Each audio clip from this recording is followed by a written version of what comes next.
کیا آپ جانتے ہیں کہ اسلام کے علاوہ اور بھی ایسے مذاہب ہیں جن میں روزہ رکھا جاتا ہے؟ آئیے ایسے چند مذاہب کے بارے میں بات کرتے ہیں۔ عیسائیت، ایسٹر سے پہلے لینٹ سیزن ہوتا ہے، اس کا دورانیہ 6 ہفتے ہے۔ 40 دن تک جاری رہنے والے ان روزوں میں اتوار کا دن شامل نہیں، ان کے اختتام پر ایسٹر کا تہوار آتا ہے۔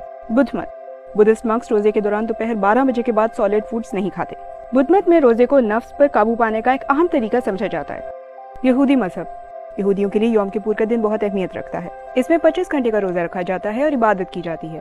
13 سال سے کم عمر بچوں، حاملہ خواتین یا بیمار لوگوں پر یہ روزہ رکھنا لازم نہیں۔ ہندو مذہب میں روزہ فرض نہیں، لیکن مختلف تہواروں اور موقعوں پر روزہ رکھنے کی روایت موجود ہے۔ یہ روزے مکمل یا جزوی ہو سکتے ہیں یا ان میں پسندیدہ کھانوں سے پرہیز کیا جاتا ہے۔ ایک اہم روزہ اکاداشی کا روزہ ہے جو ہر چاند کی 11ویں تاریخ کو رکھا جاتا ہے۔ جین مت میں روزہ ایک اہم عمل ہے۔ جین روزے کا دورانیہ 1 دن سے لے کر 1 ماہ تک ہو سکتا ہے۔ روزے میں مختلف طرح کا پرہیز شامل ہے، یا تو مکمل طور پر کھانا پینا چھوڑا جاتا ہے یا بعض چیزوں سے پرہیز کیا جاتا ہے۔